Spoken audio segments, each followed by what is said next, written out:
You're watching Forsaken Joe. Don't forget to like and subscribe. Enjoy the story. Let's begin. I stepped off the bus with a plastic bag in one hand and 3-day-old socks on my feet. That was all I had. 43 days in rehab, fighting like hell to pull myself together, and this was what I came back to. My name's Tyler. I'm 32. I lived, in a little town outside Charleston, South Carolina. I knew something was wrong the second I saw the front door hanging wide open like it had been kicked in. My stomach dropped. I jogged the rest of the way up the driveway in those thin rehab slip-ons, crunching gravel underfoot. When I pushed the door open, the first thing I noticed was the echo. Everything was gone. Not just furniture. Not just my clothes. Everything. No couch. No table. No mattress. Not even a damn fork. The place looked like a cleaned-out foreclosure. I stood in the middle of the living room, heart pounding, scanning the hollow space. Not a picture on the wall. Not a spoon in the drawer. Not even a light bulb left in the bathroom. And then I saw the note. It was taped to the fridge. Cheap lined paper, torn from a spiral notebook. Her handwriting. All it said was, "Here's $300. Start fresh somewhere calm. You'll thank me later." $300. After 5 years together. After everything I'd done to keep us afloat, while she found herself. She found herself a one-way ticket out. I checked every room like an idiot, still hoping maybe it was just a bad joke. It wasn't. My dog, Bruno, gone. My truck, gone. The garage? Stripped. All my tools, my boots, even my granddad's ratchet set that he gave me when I was 16. Gone. There wasn't a damn thing left that said I ever lived here. Quick note, before we go any further, share which city or country you're watching from. Back in the kitchen, I dumped the plastic bag on the counter. 3 shirts, 1 pair of jeans, socks with holes, no underwear. That's what I'd packed for rehab, thinking I'd be back in a month tops. She'd promised she'd take care of things while I got clean. Liar. I walked outside, past the dead flower beds, down the road. My neighbor's porch light clicked on. He saw me, turned it back off. People say hitting rock bottom happens in rehab. They're wrong. Rock bottom is coming home and realizing you don't have a home anymore. I didn't go somewhere calm. I found out through a guy I used to work with that she was staying with some guy named Eric, rich, smug, new age therapist type. They were holed up at his family's beach house down the coast. So I took the bus to the last stop, then walked the rest of the way. Found the dunes behind the beach house. Sat in the sand, waited for a glimpse of her. Or him. Or my dog. I wasn't planning revenge yet. But I wasn't leaving without something that belonged to me. I waited through the night behind that beach house, watching the upstairs lights flicker on and off, hoping I'd see Bruno in the window. Morning came, gray and cold, and I walked. I didn't have a car, didn't have a plan. Just started walking north, toward town. Took me most of the day to hitch a ride back to my old apartment. I didn't call ahead. I didn't want to give her a damn second of warning if she was still around. But when I got there, the whole place felt off. The blinds were shut tight, porch light burned out, and the front door had a new keypad lock. I tried the old code anyway. Nothing. I banged on the door hard enough to rattle the windows. That's when my landlord, Miss Leona, came waddling out from her unit downstairs. She froze when she saw me. "Tyler," she asked, squinting. "I thought you weren't coming back." "What are you talking about?" I stepped toward her. "This is still my place." She shook her head, clutching her sweater closed. "She told me you checked yourself into a long-term facility. Said you'd signed over the lease. Mail's been redirected." I had no reason to think otherwise. "Did she show you anything?" "Well, no, but she had the key. And she paid." I laughed once, bitter. "Right? With my money." She flinched a little, but didn't argue. "Look, it's empty now. No one's been in there a couple weeks.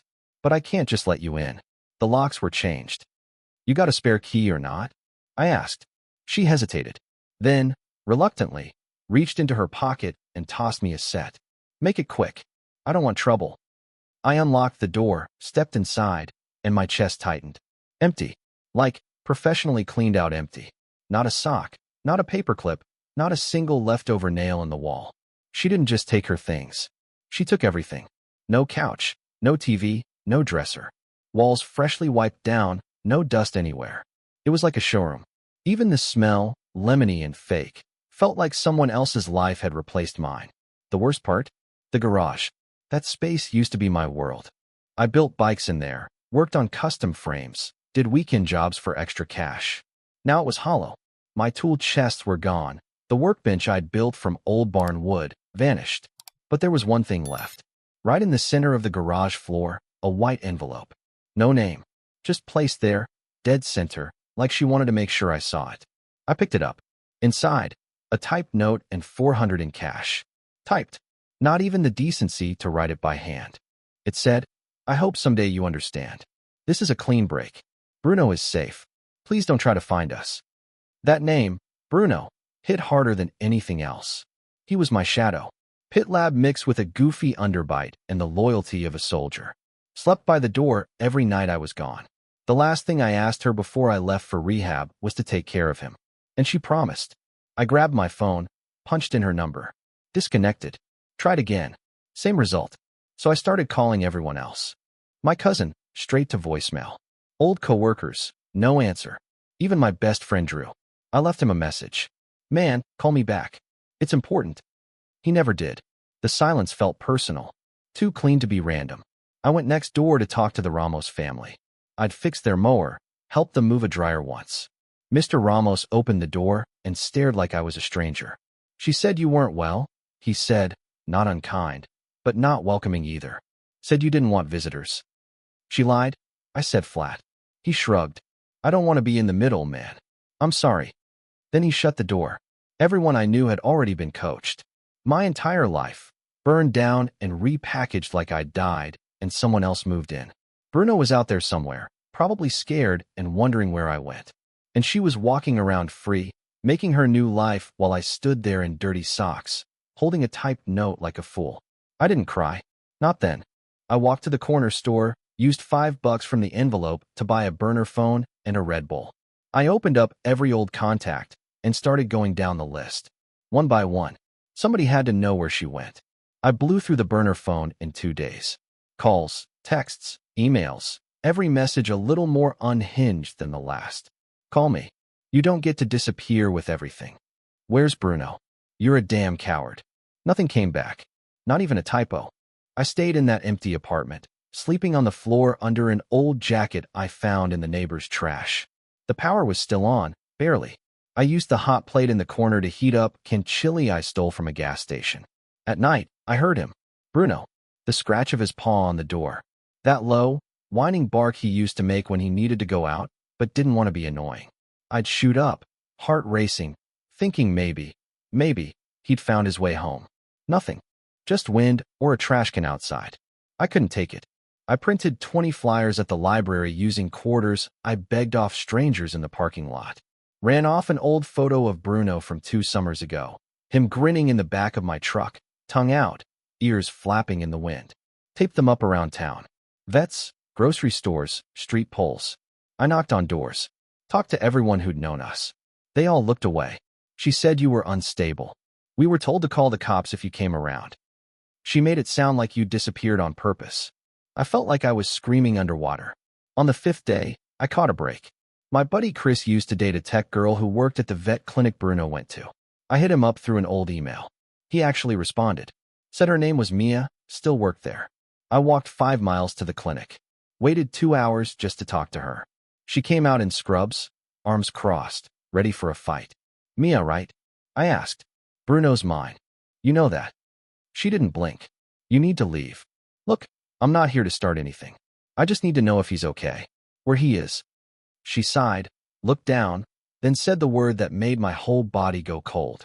Ownership was transferred. Transferred. Not adopted. Not rehomed. Transferred. Like he was a used couch I left on the curb. "That's not possible. He's chipped under my name."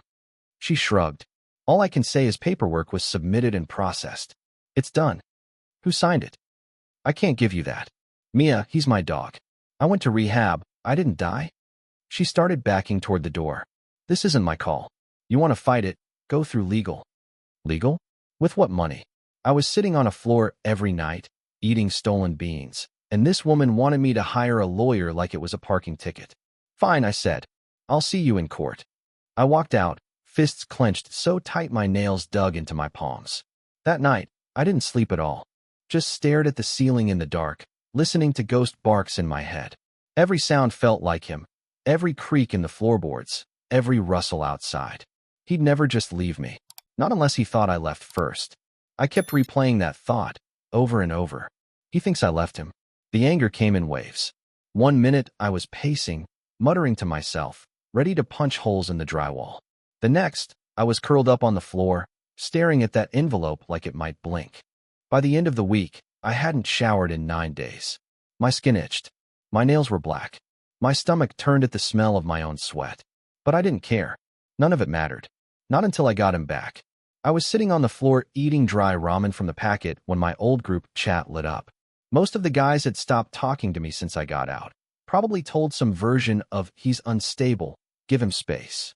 But that night, one of them dropped a vacation pic in the chat. No message, just a dumb selfie and a couple laughing emojis. I almost skipped past it. Then I saw her face.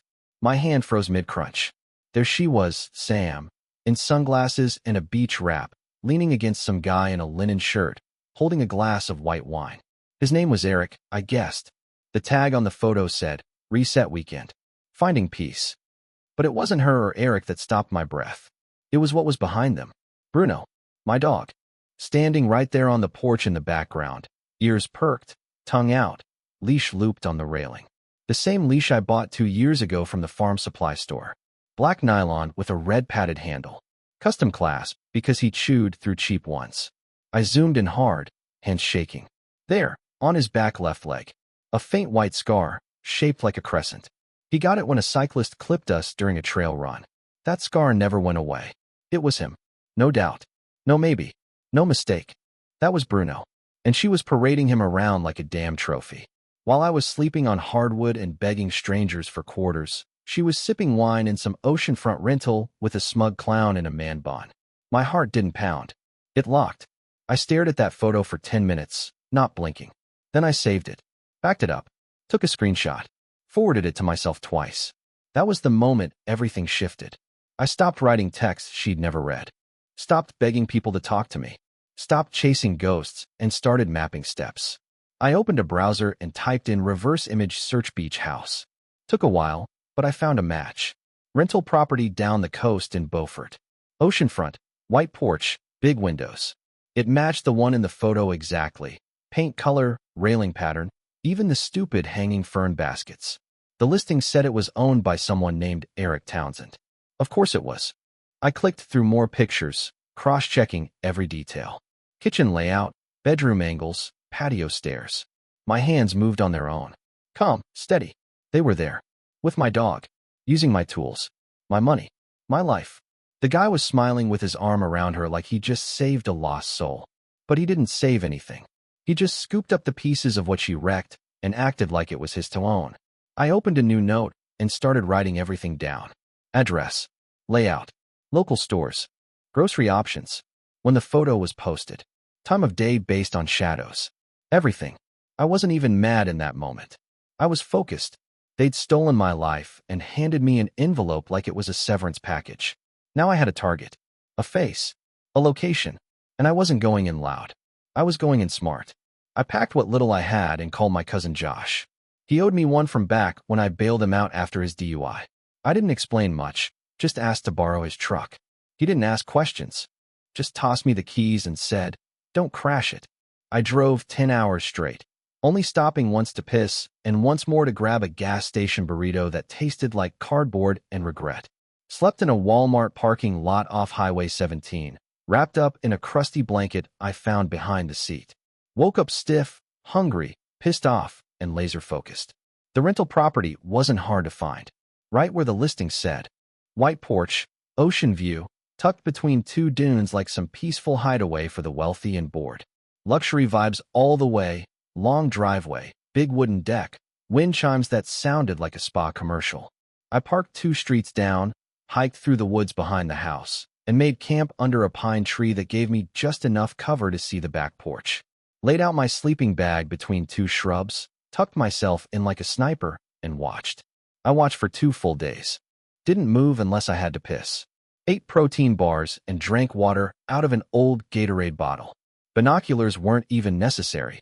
The place had huge windows. No curtains. Like they didn't think the world could touch them out there.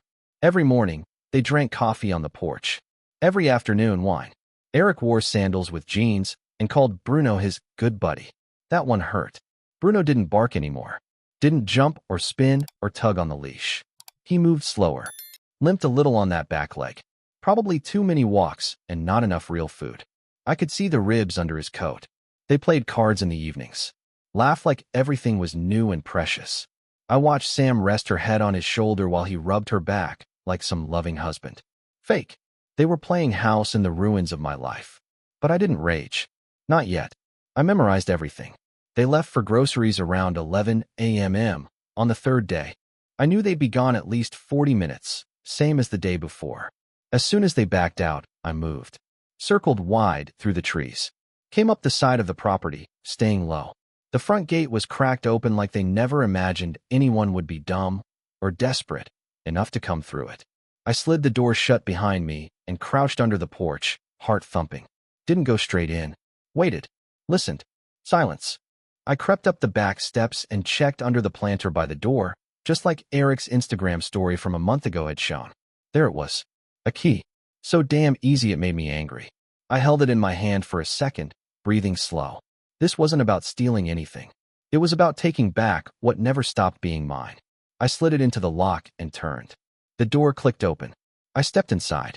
The second I stepped in, I caught the smell, Bruno. That earthy, warm scent I hadn't realized I memorized. I closed the door behind me, slow and quiet. The place was too clean, like a rental stage for Instagram. But under all that fake calm, I spotted the cracks.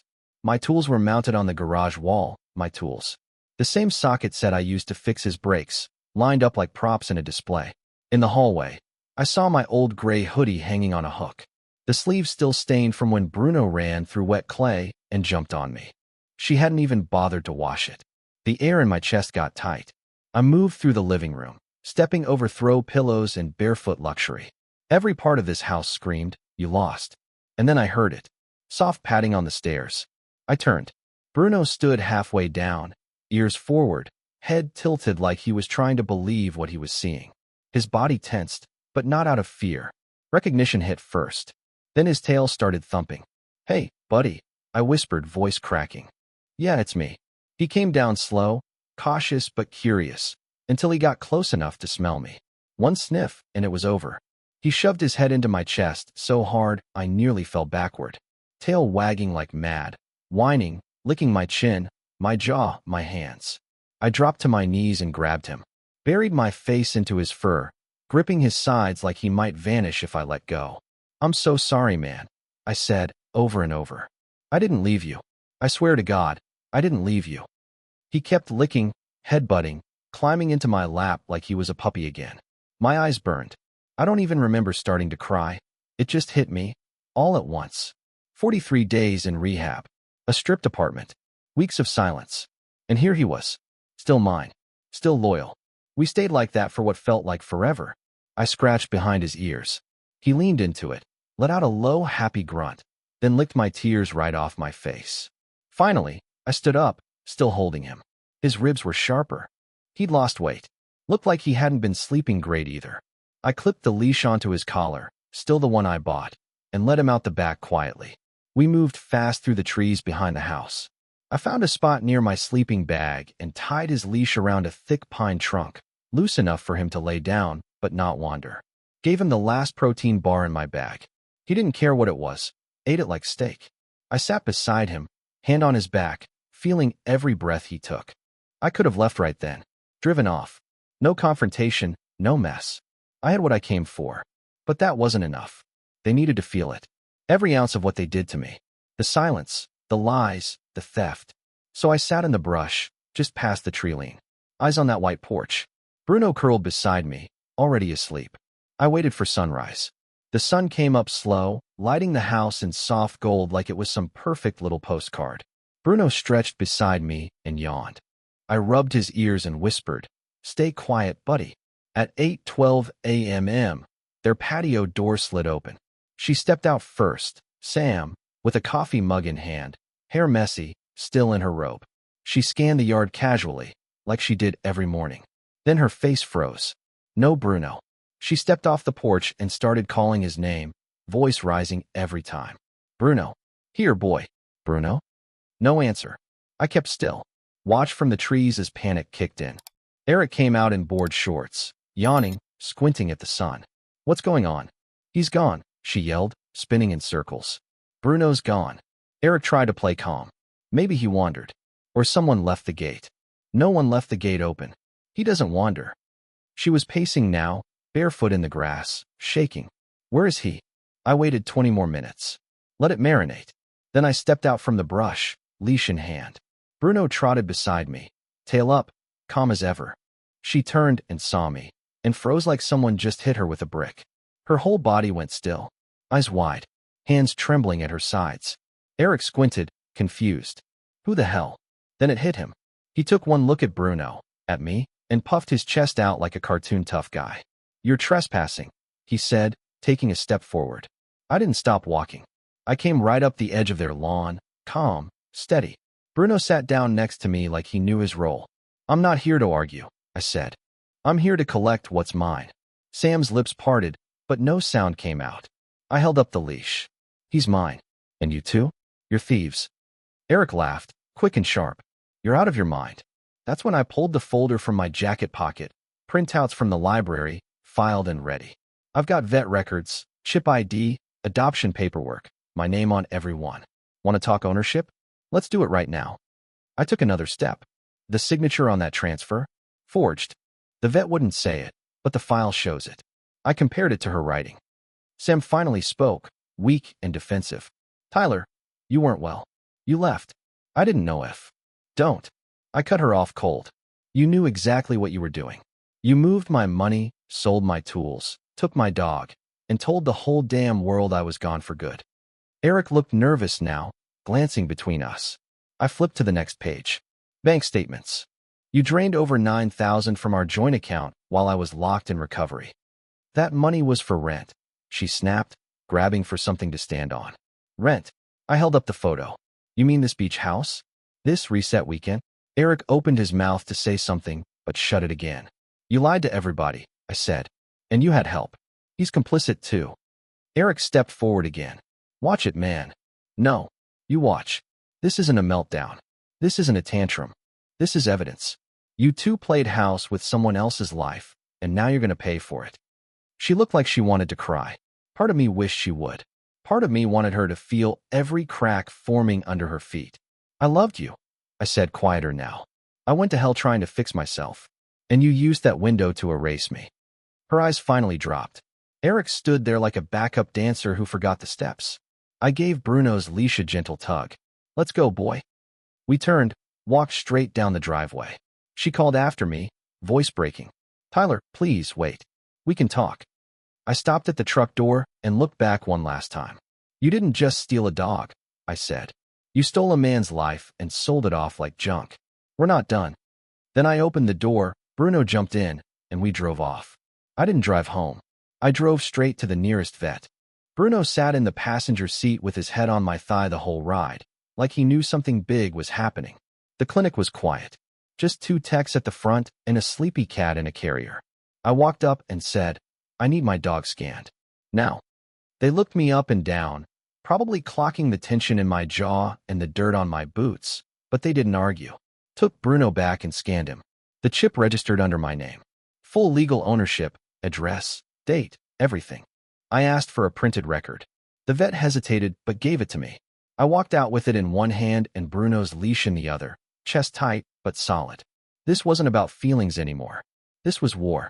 Next call I made was to Liam, old drinking buddy, now a paralegal in Colombia. He answered with a half laugh. Holy crap, man, I heard rumors. You really took your dog back? Yeah, I said. Now I want to take the rest. We met the next day in the back of a diner. I laid everything on the table, bank statements, screenshots, that fake vet note. Liam didn't blink. You've got something, he said. She forged a signature and committed fraud while you were under medical care. That's a big deal. She's a school counselor. I reminded him. He smiled. Not for long. We filed complaints to the state licensing board under my name. Then we filed ethics concerns through her district's online portal, anonymous. Just the facts. Copies of the withdrawal records, match dates, lease violations, the whole pile. Eric wasn't safe either. Liam helped me dig up his firm's contact info. I sent anonymous packets to their HR department, laced with polite questions. Are your clients aware of Mr. Townsend's role in a pending fraud case involving financial and custodial abuse? That one hit faster than expected. His social media went dark 2 days later. Their reset weekend post got taken down. I stayed quiet. Let the pressure do the work. Within a week, she was pulled from her job, pending investigation. One parent group got hold of the story and lit up the school's Facebook page with comments like, "This is who you trust with your kids." Eric's firm issued a public statement saying he was on leave due to personal matters. The beach house showed up on Zillow not long after. One of the guys from the group chat forwarded me the link. "Dude, they're selling. You did that." I didn't answer. It wasn't about bragging. It was about making the truth stick. A local paper reached out after that. Some reporter named Carla. She'd seen the public court filing and got wind of the dog angle. She wanted a quote. I gave her a line that made the headline. Man reclaims dog after mental health abandonment. It went low-key viral. A few people DM'd me, some calling me a hero, others calling me vindictive. I didn't care either way. I didn't start this. They did. They took everything while I was at my weakest, then tried to disappear like I didn't matter. But I wasn't just some rehab dropout with a grudge. I was someone who remembered. Someone who kept receipts. And now the cracks were turning into collapse. I looked over at Bruno one night while he snored on my couch. He was safe, full, finally sleeping like he used to. I poured myself a glass of water, sat down next to him, and checked the email again from the licensing board. Disciplinary hearing confirmed. Date set. They weren't done falling yet. The hearing date came 9 months later. Felt longer. Felt like a lifetime. I wore the same gray suit I used to wear for job interviews before everything hit the fan. Bruno stayed home with my neighbor's kid. She adored him. He licked my face before I left like he knew something big was happening. The courtroom was quiet, cold, full of polished wood and fake calm. My name got called. I stood up. So did she. Sam looked like a ghost of the woman I once knew. Pale, shaking, hair pulled back like she wanted to disappear into the collar of her blazer. Her lawyer kept whispering to her, tapping the table like it was some kind of game plan. Eric sat in the row behind her, silent, useless, didn't even make eye contact. I walked in holding a binder. Liam helped me prep it, every vet receipt, every bank record, printed screenshots, even the lease agreement. On top was the microchip registration, still in my name, never once changed. Judge didn't waste time. No long speeches, no sympathy plays. He opened with, "This is a civil matter. I care about facts." Her lawyer tried to lean emotional. My client was under immense stress. She made decisions she believed were in the best interest of the animal and her own stability. Judge didn't flinch. "Did your client forge a signature on veterinary documents?" Her voice came out barely above a whisper. "Yes." "Did she access shared accounts without consent?" Her lawyer interrupted. "There was implied consent due to the cohabitation." Judge cut him off. "Answer the question." Sam nodded, eyes locked on the table. "Yes." Eric didn't move, just sat there staring at the floor like it was the only thing holding him together. I didn't say much, just read from my list. Showed every date, every withdrawal, every lie. No yelling, no theatrics. Let the paper speak. Judge looked through it all, didn't ask many questions. Then he leaned back in his chair and gave his ruling. Full damages awarded. Attorney fees reimbursed. Custody of Bruno formalized and entered into record. It didn't feel like a win. There was no cheering, no dramatic reactions, just silence and a bang of the gavel. The courtroom emptied out slow. Eric walked out first. Didn't say a word. Didn't even glance at her. She stayed sitting. I walked up, stopped just before the table. She finally looked at me. Eyes red, mouth trembling, but no tears left. I leaned in just enough for her to hear me. "You didn't break me," I said. "You just gave me a story." Then I walked out into the hallway. The fluorescent lights buzzed overhead. My feet felt heavy, but grounded. Outside, I took a breath. Not relief, just air. Liam met me at the steps. "You did it, man." I nodded. "Yeah, now I go home." The place I found after court wasn't much. Small second-floor unit above a liquor store just off Route 21. Windows rattled when trucks passed. Heater barely worked. But it was quiet, and it was ours. Bruno liked to lay by the back window where the sun hit around noon. I put his bed right there. He'd still bark at fire trucks like it was his life's mission. Still went nuts for peanut butter, still curled up next to me like he did back before everything fell apart. We had peace. He got older fast. Stairs started giving him trouble. His legs would shake after long walks. I shortened our routes, let him take his time. I didn't care. I just wanted time.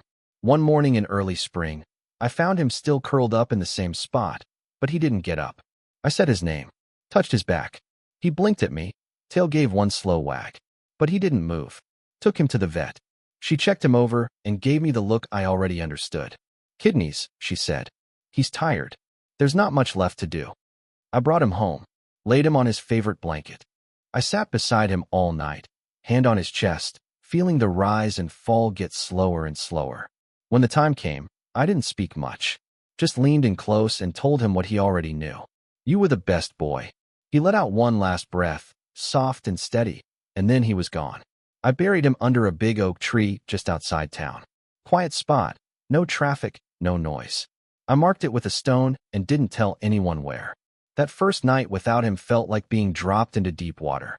But the silence didn't break me this time. I started writing again. Short stories mostly. Anger turned into sentences.